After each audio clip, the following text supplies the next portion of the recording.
아, 동해남부 지역은 일본 열도로 진출하는 중요한 거점 중에 하나였었구나.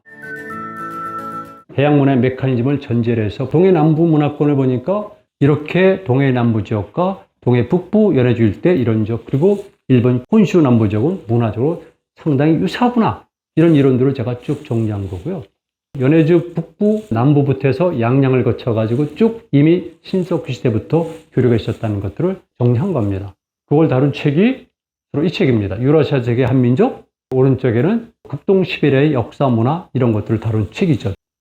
그리고 요거는 오산이 박물관에서 쓰신 거지만은 보니까 신석시대, 청동시대 유적지들이 제가 말씀드린 이런 항구에 집중되게 분포되어 있다는 겁니다. 다른 지역은 없어요. 이렇게 항구가 될 만한 곳, 배를 댈 만한 곳 이런 곳에만 이렇게 문화가 있고 이런 것들 중심으로 해서 마을이 번성되다가 나중에는 조그만 도시가 되는데 도시를 자꾸 시티로 생각하지 마세요. 그리고 그리스의 폴리스도요. 우리가 생각하는 그 완벽한 도시가 아니에요. 자꾸 혼동을 하는 겁니다. 중세 이후라든가 근대 이후의 도시 개념을 자꾸 적용시켜서 도시란 말 쓰게 되면 우리가 무슨 도시가 있었느냐? 그건 아니죠. 그럼 왜 다른 나라는 도시라고 그래요? 중국은 왜 도시가 있다고 얘기를 해요? 차별적 지표를 지금 자꾸 적용하는 거죠. 도시의 기본을 모르기 때문에 그런 겁니다. 도시도 시대마다 이론이 다르고요. 그리스 폴리스도 몇 가지로 구성이 되어 있고요. 중앙아시아도 도시가 되기 위해서 4개의 시스템이 합쳐지면 도시라고 불러요. 여기서 보는 토기들을 비교해 보니까 아, 이렇게 연관성이 있구나.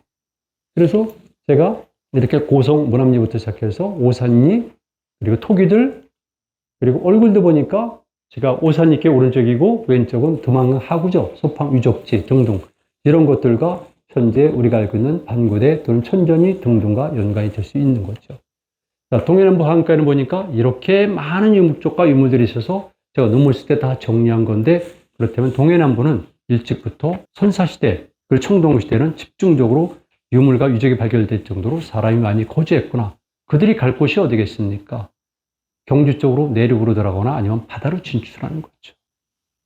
해양인이란 용어가 있잖아요. 유목인이란 용어가 있잖아요. 농경인이란 용어가 있고 수렵인 삼임이라는 용어를 제가 만들었어요. 그리고 그들만의 특성이 있는 겁니다. 특성이 있는 겁니다. 그들의 공간 개념과 시간 개념이 다르기 때문에 만약에 동해남부 그랬을 경우에는 일단 해양인 또는 어렵인과 연관된 그런 공간 개념과 시간 개념을 가지고 분석해야 되고요. 그들만의 독특한 세계관이 있어요. 그 다음에 내륙으로 들어가서 농경인들에게 또 그들만의 공간과 시간 개념이 있으니까 같이 이해해야지 이해가 되는 거죠. 이건 반구동이에요. 반구동, 울산이죠. 토막유적지. 이건 울산 초용암. 그리고 영일만에 관해서 보니까 여기는 이렇더라. 자, 보세요.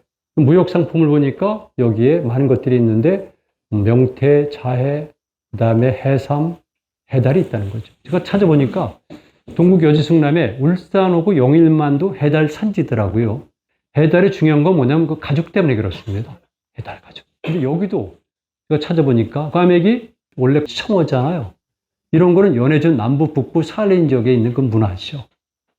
문화입니다. 왜냐하면 거긴 추운 지방이기 때문에 물고기 잡아서 그대로 걸어놓고 그대로 이렇게 하면서 똑같은 방식으로 그럴 수밖에 없는 생태환경 때문에 그렇습니다. 그래서 그쪽 문화에 모방을 했는지 모르겠지만 기본적으로 같다. 이런 얘기 말씀드리고 영일만을 제가 쭉 정리한 겁니다. 이런 특성을 가지고 있더라. 그래서 방구대병목화는 혼합경제의 모습을 띠고 있다. 이렇게 말씀드린 겁니다. 제가 말씀드린 것들은 유동성이 이런 용어들은 다 이유가 있는 용어입니다. 모빌리티, 이건 이동성이고요. 유동성 다르고요. 정착성 다른 겁니다. 사실. 그래서 제가 보여드린 것은 바로 이게 바다사자인데 이게 캄차카 해안에입니다. 페트로포스강 바깥바다인데 이런 것들이 동해랑 직접 연결되고 울릉도, 독도 연결되는 것들이죠. 그리고 거기 박물관에서 보니까 참 많이 나오죠. 오른쪽에 보게 되면 낚싯바늘 있지 않습니까? 결합식 아니면 단식이 있는데 울산 서생포 등도 있고 동해 그 남해 조도, 동삼동, 일본 열도까지 이어지는 이런 낚싯바늘. 그 다음에 저쪽 왼쪽 위에는 고래. 그리고 이런 나무로 만든 도구들, 배죠. 가죽으로 만든 배들. 그리고 이건 오키제도에 쓰인 건데, 오키제도에 있었던 물개, 그리고 오키제도에 잡혔던 고래.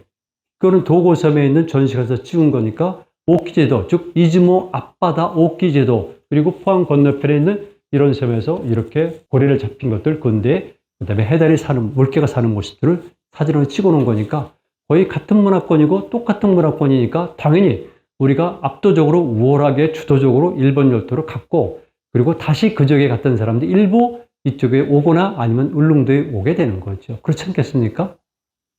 저 왼쪽에 있는 것은 큰 가죽인데 가죽에 보니까 이렇게 고래부터 해서 많은 물고기들이 그려져 있는 것을 공예품을 서로 물물 교환하는 모습을 그린 겁니다. 이건 캄차카. 결론 내리도록 하겠습니다.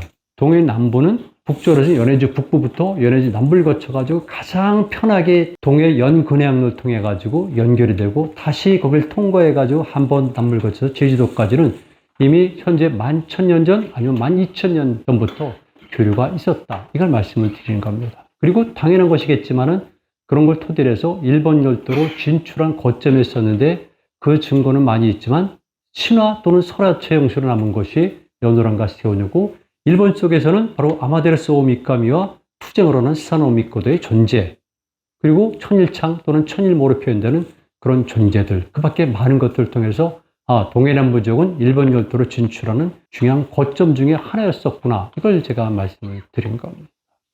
그런 이제 나머지는 무상국의 위치도 새롭게 지명할 필요가 있다 이렇게 한 거죠. 어떻습니까? 제 말씀을 통해서 좀 해양적 시각에서 우리 역사를 바라보는 관점은 갖게 되셨죠? 그렇죠?